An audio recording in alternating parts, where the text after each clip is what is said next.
وی د روټۍ نه مخکې لاس انزل او وروستو لاس انزل دا فقر ختمی، غریبی ختمی او دا د ټولو انبیاء کرامو سنت دی او غریبی او فقر هم ختمی د روټۍ نه مخکې لاس انزل او وروستو لاس انزل فقر ختمی چا باندې غربت د دې سره ختمیږي او دا د ټولو انبیاء کرامو سنت هم دی نو بچی رو د سنت و عادیان کوي بچو ته طریقه خی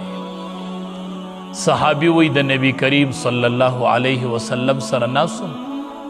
نبی علیہ الصلوۃ والسلام راته په یو ټیم د روټۍ درې آداب وښودل وی چې روټۍ شروع کوي نو په بسم الله شروع کوه او چې خوري نو په ښي لاسې خوره او چې خوري نو د خپلې مخې نه خوره درې آداب سنت د روټۍ راته امام الانبیاء وښودل بچی چې د روټۍ ته کیني او لاس نوڼۍ ته مخې ته کي او کاسه کې ورښکته کي لاس وله ونیسه عکراش رضی الله تعالی عنه دا یو صحابي دی دی وی نبی کریم صلی الله علیه وسلم سره ومه چا سرید راوړو ما ته کړې روټۍ غوښه راوړله نو ما دیسی په کاسه کې دا لاس ګرځو دیسی دې ځای نه نوڼۍ اوچته وه دې ځای نه اوچته وه دیسی مې دا لاس ګرځو وی نبی کریم صلی الله علیه وسلم زما ښی لاس په خپل ښي لاس باندې ونیو دیسی د ښي لاس نه ونیومه ما ته وی دیسی مه کوه لاس یې راله خپلې مخې ته کو وی د خپلې مخې نه خوراک لاس کاسه کې ګرځوه مخه لاس کاسه کې مه ګرځوه د خپلې مخې نه یې خوره ما وی ټیک عکراش رضی الله تعالی عنه فرمایي وی په بله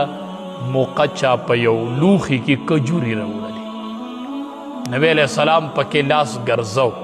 یو طرف ته بل طرف ته ما ته وی چې عکراشه رضی الله تعالی عنه دې کې اوس لاس ګرځولی شي دې ځای نه راله د دې ځای نه راله د دې ځای نه راله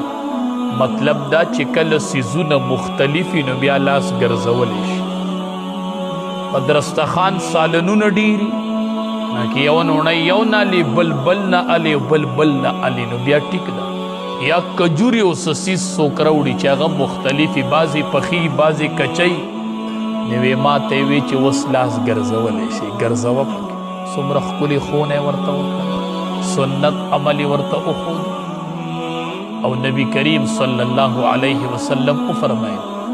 وی د سالن منځ ته به نوڼۍ نه کته کوئ بعضې وخت کې